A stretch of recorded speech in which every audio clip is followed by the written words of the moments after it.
अपने नेताओं के विकास की सोची और इसका सबसे बड़ा उदाहरण ये अपना खंडवा जिला है। कांग्रेस ने इतने वर्षों तक देश में शासन किया, पंचायत से पार्लियामेंट वही लोग थे और कोई झंडा था ही नहीं। हम तो कहीं कोने में पड़े थे, कोई पूछता नहीं था। हम तो दीवार पर भी लिख नहीं पाते थे कि हमारी पार्टी है, यह हाल था हमारा। लेकिन 2014 तक आपने मुझे सेवा का मौका दिया, मेरा सेवा काल शुरू हुआ। उसके पहले उन्हीं का परचम लहरा रहा था, तो उन्होंने हिंदुस्तान के 100 से अधिक जिले ऐसे थे जिन्हें कांग्रेस ने पिछड़ा घोषित कर दिया था। इनमें से अधिकतर दुर्गम आदिवासी बाहुल्य जिले थे। हमारा खंडवा जिला भी कांग्रेस ने उस सूची में डाल के रखा था, पिछड़ा है, उसकी तरफ देखने की जरूरत नहीं। आप जानते हैं, मोदी सबका साथ सबका विकास के मंत्र को जीता है। सबका साथ भी लेता है, सबका विकास भी करता है।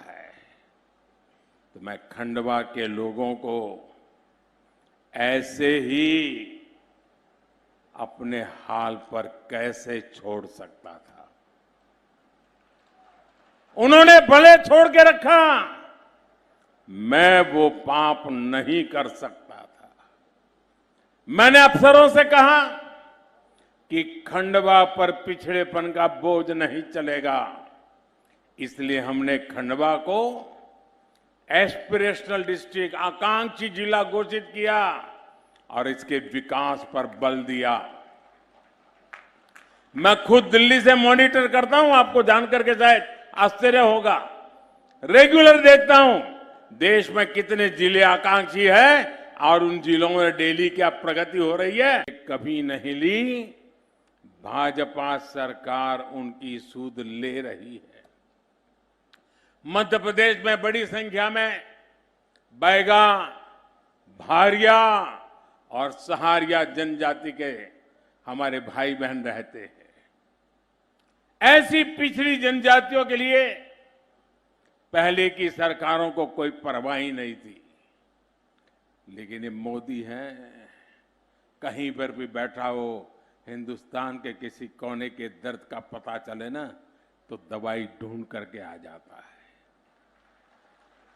और भाजपा सरकार ने विशेष मिशन की घोषणा की है। इन जनजातियों के विकास पर 15,000 करोड़ रुपए खर्च किए जाएंगे।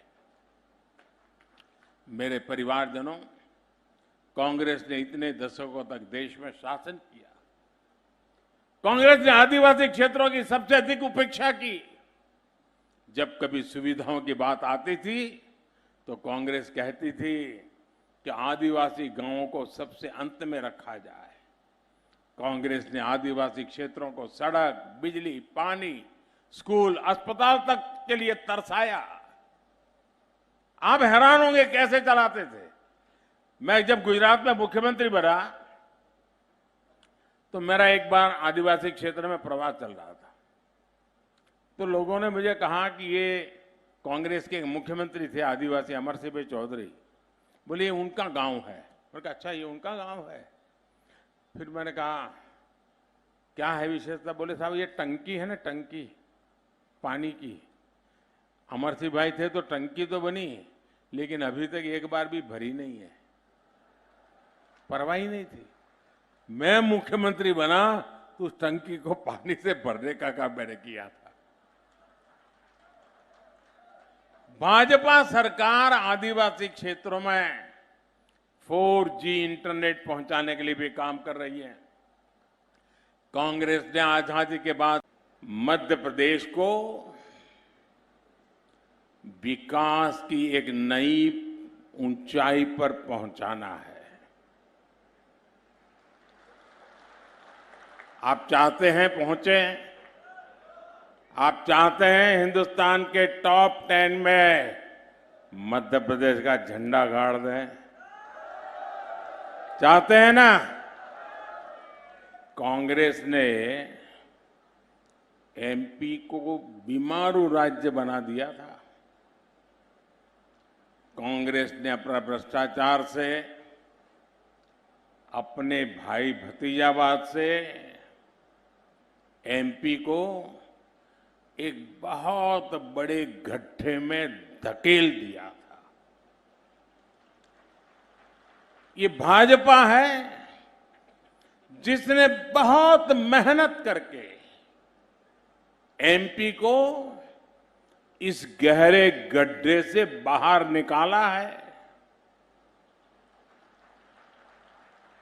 और इस काम के लिए मेरी पार्टी की 3-3, 4-4 पीढ़ियां खप गई है साथियों।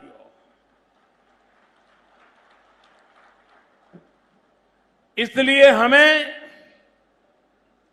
एमपी को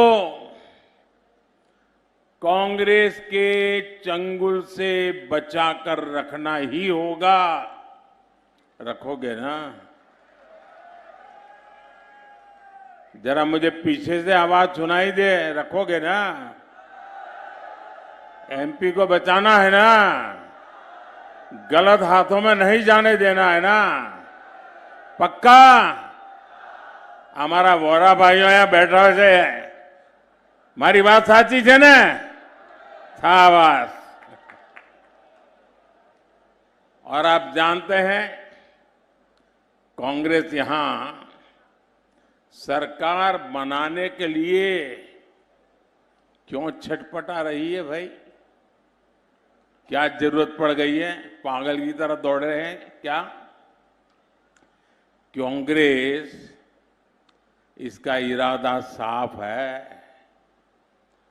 कांग्रेस एमपी को अपनी पार्टी का एटीएम बनाना चाहती है। लोकसभा चुनाव की तैयारी के लिए पूरे एमपी से ट्रैक्टर भर भर के लूट करनी है। क्या ये मौका देना है उनको?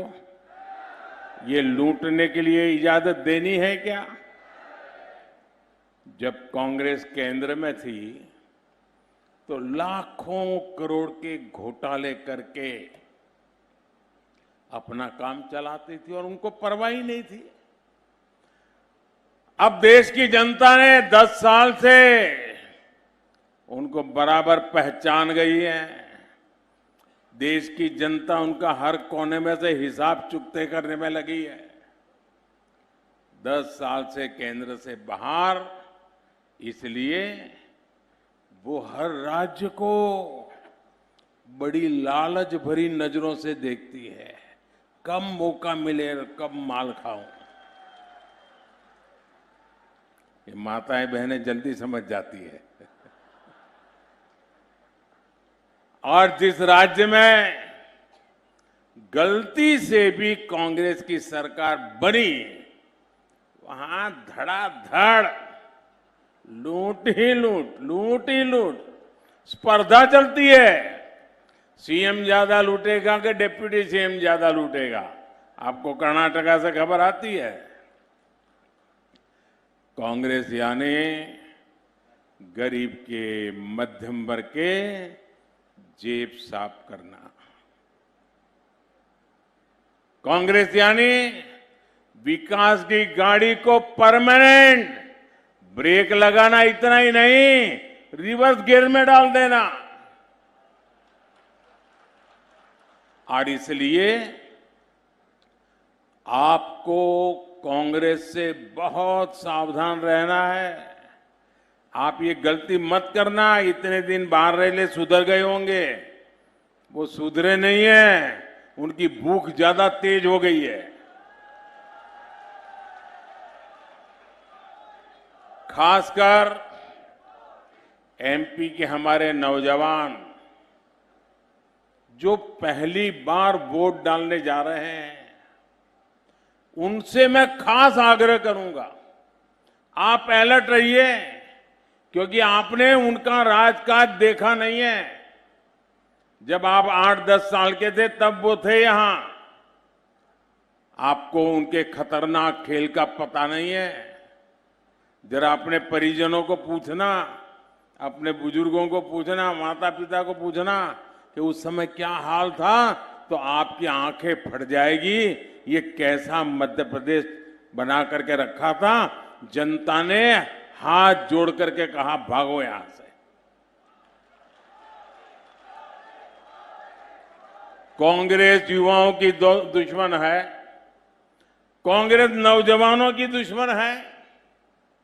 मैं चाहता हूं जितने भी हमारे साथी हैं, और मैं खास करके हर माता पिता से कहता हूं, वे अपने बच्चों को बिठाएं और उन्होंने कैसी मुसीबतें झेली थी जरा उनको बताएं तो उनको पता चले, अच्छा ऐसे लोग भी मध्य प्रदेश में राज करते थे। और इसलिए पहली बार वोट डालने जा रहे युवाओं को भी बहुत मदद मिलेगी। वो सही निर्णय कर पाएंगे और वो अपना भविष्य पक्का कर सकते हैं। और नौजवानों, औरों के लिए हो सकता है सरकार बनाने के लिए वोट हो, औरों के लिए शायद 5 साल का हिसाब किताब करने के लिए वोट हो, नौजवानों के लिए तो खुद के 25 साल का भाग्य तय करने के लिए वोट डालना है। आप ऐसी उम्र में हैं, अगर आपका कालखंड डूब गया, आप अगर आज 25 साल के हैं, अगर 5 साल गए, 30 साल के बाद कौन पूछेगा आपको। दोस्तों, मुझे आपकी चिंता हो रही है। कृपा करके आप अपना भविष्य ऐसे हाथों में